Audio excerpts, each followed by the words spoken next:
Do the clap. Good? Okay. 3, 2, 1. Hello, everybody. This is Francesco Maffei from Frankfurt Boards, Maui.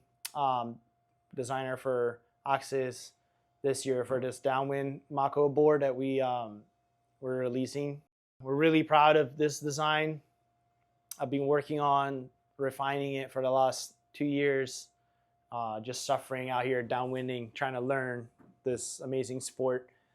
So my goal with this design was to have a board that would make it easy for me to go and enjoy the amazing downwind run that we have here. And unfortunately, I can't go out every day, so I need some help from my equipment, and this board has been really like a turning point for my learning experience for downwinding. It almost does everything for you. It's so easy to get speed and release from the water, and we're really proud of what we have, and we're really excited to share it with everybody out there.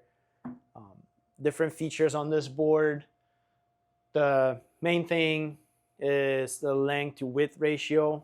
These boards are narrower than your usual board. Most downwind boards nowadays are going pretty narrow, but the way it's designed with the rail shape and the curve that's in the board makes it for a really user-friendly narrow board. It's really stable, and part of that is that the board has really good cruising speed. When you're not paddling, you're just going downwind, it has a little, keeps moving, and that helps engaging the foil. That will, once the foil is engaging, it'll help you balance on the board better. So it's something you get from the board having good speed throughout the water. The 4 sizes of this board that we have, the 100, 110, 120, 130. I'm 85 kilos, and I use the 110 liters the most, so the 8.4 by 16 3/4, which is the board we have here. This is my go-to board, but I could use any of the 4 sizes that are available depending on what I'm looking for in my my riding. The board will fit most riders, from beginners to advanced riders. The dimensions that we decided are not like Hawaii oriented, because we can ride pretty long boards here with the big drawn out bumps that we have on the North Shore of Maui, and that's not what most people have for downwind conditions. So it's really it's not too short, not too long. It's somewhere in the middle, which accommodates a variety of conditions. Like I can take this board out on a big Maliko day and be fine, and I can also take it on a Kihei run, which is like a bay run with short interval steep bumps, and still be fine with it. And the reason being is you can see on the tail there's a lot of lift, which helps keeping the tail of the board out of the way when up on foil, so we're not getting stuck on bumps. And there's also plenty of curvature on the nose to help nose not catching the water, all in the right balance to maintain the board speed. And so that's how we're able to use a slightly longer board even in shorter period swell and still be fine with it. Also, the way the board rides is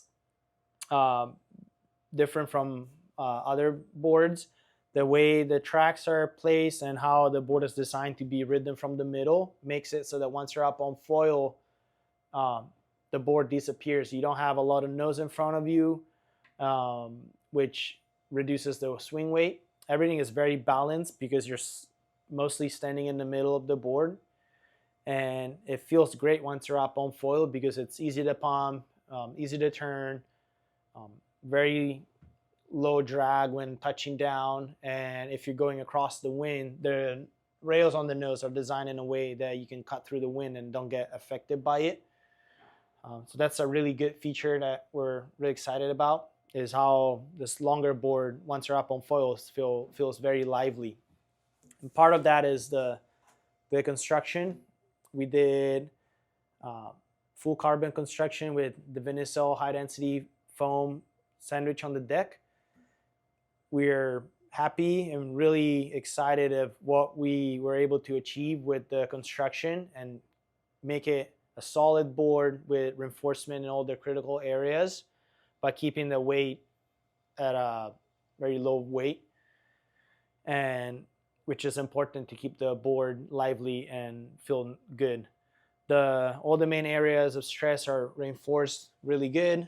The boards come with a board bag, really nice board bag, thicker foam, good for traveling as well, and also with these cones that go on the nose and tail, high density foam that will create extra protection when traveling and when just moving the board around. But the main thing is we wanted the board to be strong, because when you're driving up for a downwind run to get to the top, your board most likely won't be in a board bag. So it's important that the board can withstand that sort of treatment. And we're really happy what we achieved. The other main feature of this board is how the deck is flat from rail to rail, because it's so narrow that any concave would feel uncomfortable with the foots, how the foot sits on it. It will be too uncomfortable. But we have curved nose to tail, which will make you feel very connected to the board and makes the board feel even more lively. We see here we have long tracks. These boards are optimized for Axis foils, obviously. The Fireball line, Art V2s work perfect with this board, but they can be used with other foils as well. That's why the long tracks allow you to find the correct placement, and you will be able to use this board with a variety of gear. And yeah, overall, really excited about this board. Really can't wait to see everybody out there getting the chance to ride it and enjoy downwinding, which is an amazing sport. And we really believe this board will help beginners and advanced riders just improve in their riding and enjoy this beautiful discipline even more. We're really happy with it. We hope that you guys enjoyed as well, and we hope to see you out in the water with one of our Mako Downwind boards. Thank you.